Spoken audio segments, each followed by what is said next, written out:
Here's the deal. I've been sick all week, and the only two things I've been able to hold down are ginger ale and cola.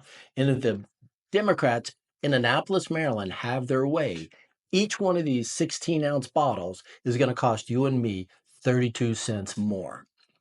Seattle, Washington tried it. Total flop. So what do the idiots down in Annapolis do? They say, hold my beer. Stick around because we're going to talk about it.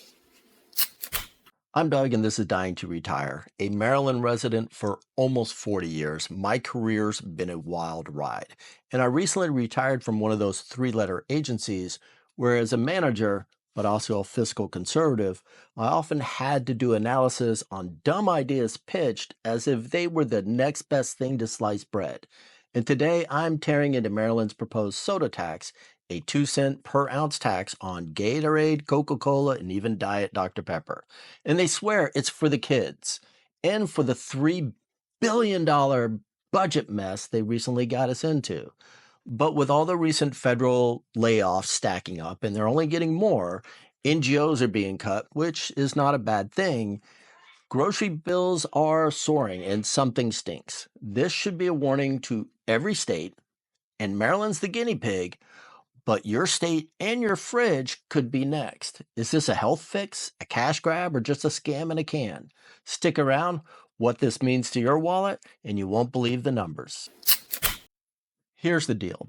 Delegate Emily Shetty, and hopefully I'm pronouncing that right, straight out of the Socialist Republic of Montgomery County, Maryland, where I'm from, dropped House Bill 1469, a proposal to slap a 2 cents per ounce tax on all sugary drinks that consumers will be the ones ultimately paying for it, you and me.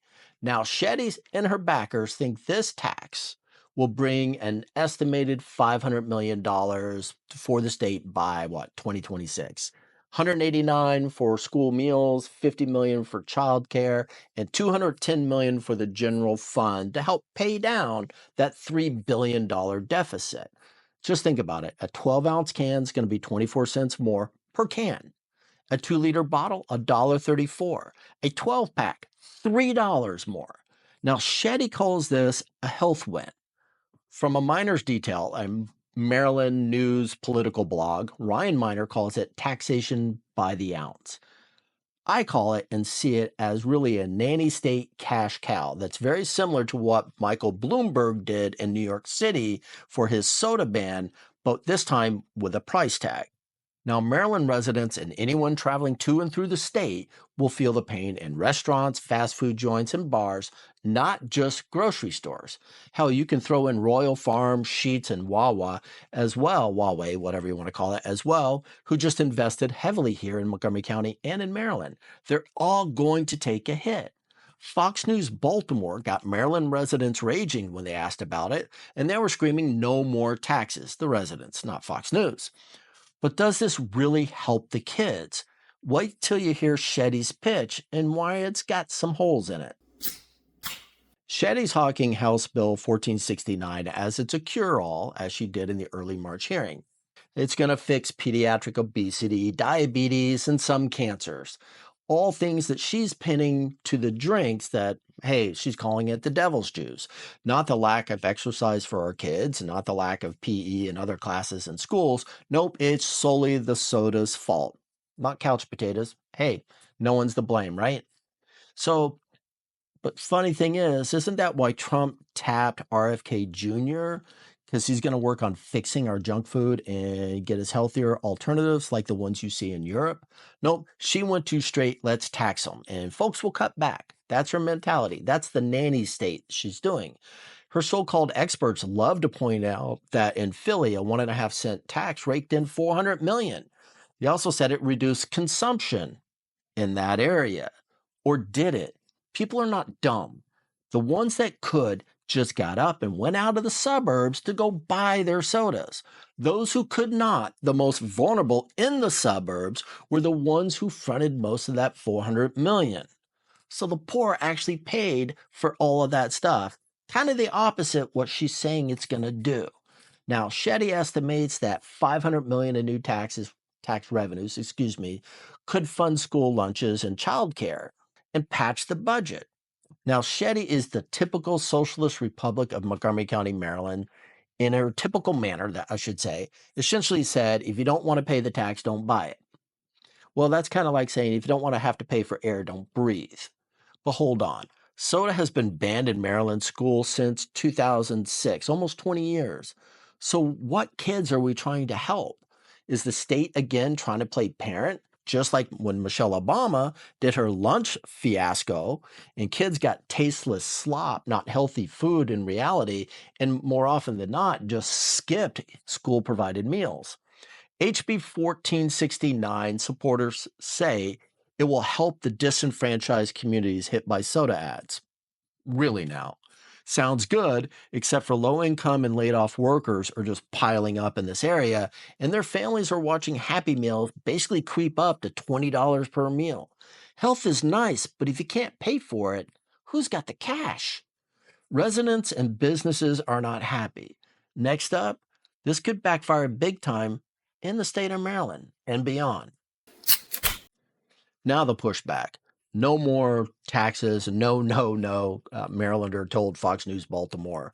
A minor details, Ryan Miner calls this For Our Kids Act, and that's the name of HB 1469, For Our Kids Act, a tax shakedown. Grocer Marshall Klein says this act will shred many families' food budgets for not only for what they go to the grocery stores, but also how much often they go to fast food joints or traditional restaurants. He basically said this is a tax on people with no options. He warned everybody, and your state could be next if this gets passed. The University of Maryland Baltimore campus poll said 53% of Marylanders are ready to bolt the state, and this tax isn't going to help. Seattle's the proof. They did a $1.75 tax in 2018 that jacked up prices pre-COVID. So a 35 pack of Gatorade shot up $10. And again, like I said, pre-COVID. Costco turned around and pointed customers to go to a Costco in another store to buy sodas and Gatorade and everything. Sales dropped in Seattle by 22 to 30%. Some people just bailed completely. Restaurants got hurt. Everything spiked. Bars, the mixer spiked. Customers ghosted. They left. This Maryland syrup tax could do worse. Think about it. Your Happy Meals are edging close to $20. A Happy Meal 10 years ago was under $5. And with the federal layoffs just piling up and then some, a lot of the federal contractors, the second and third order of the people being laid off is happening. This is government greed and nanny state overreach, all under the guise of health, and it's going to hit us hard. So what's next? Could this tax be the straw that breaks the back of many Marylanders? Is this a warning shot for those of us living in blue states? We'll see. It's go time. They're voting on this bill later this month. Now, if the bill, HB 1469, passes, Maryland's going to be the first state taxing sodas everywhere, from gas stations to the bars. Now, Shetty is from the Socialist Republic of Montgomery County, Maryland. I cannot stress that enough. She claims it is for the kids, $189 million for free meals for the kids. But USDA already has a program that covers meals for kids in schools. Now, also, Maryland has banned the sale of sodas in schools since 2006, almost 20 years. So do parents raise their kids, or is it the state? Because what she's proposing will affect us at home. Now, Maryland Democrats cry, keep the government out of our bedrooms. But shouldn't that same logic apply to keep the government out of our kitchens, our fridges, and our wallets? No state has ever taxed its way to glory. Nope, not at all. We need to cut fat, make tough calls, and not do this nanny state tax grab bullshit. Now, Shetty's got her eyes on the tax bucks rolling in. That's all she can see. It's tunnel vision. But as a person whose job was risk management, I see some risk that she is blind to. First, restaurants and fast food jobs are going to tank. Folks are going to stop going out when the Coke costs more, their dinner starts costing more. That's already occurring with all this inflation the past 4 years. Second order of risk, businesses are going to bolt. New investment's going to dry up. Why stick around for this? Third order, residents are going to start fleeing. 53% in the poll already wanted Bolt. And the poorest in this state are the ones who are really going to get screwed. They're going to be the ones stuck paying this since they can't drive to Virginia, West Virginia, whatever, and buy soda in bulk at Costco, Sam's, or BJ's, then drive back. So they're the ones who are going to be paying for. At the same time, she's saying this is for them. Seattle's tax bombed. Sales tanked, health flatlined. Bloomberg's New York City soda ban got laughed out of court. Right? Now, think about this. I've been sick as a dog for this last week. Ginger ale and a little bit of Coca-Cola is the only thing I could stomach, and they want to tax that.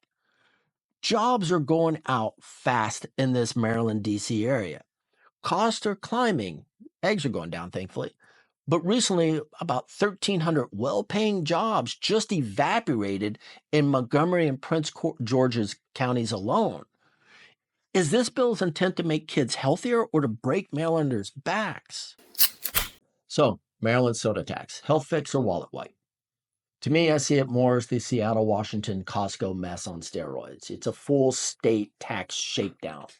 Like minor details reported, it is a shakedown that is hammering regular folks like you and me in none of Shetty's grant-rich Socialist Republican Montgomery County circle of friends. Maryland is just a warning shot.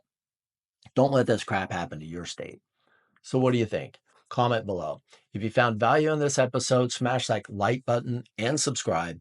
Also, check out my Maryland utility scam video. Almost 50% of your utility bills aren't even for gas or electricity. I'm Doug. This is Dying to Retire, and I'll see you guys in the next episode.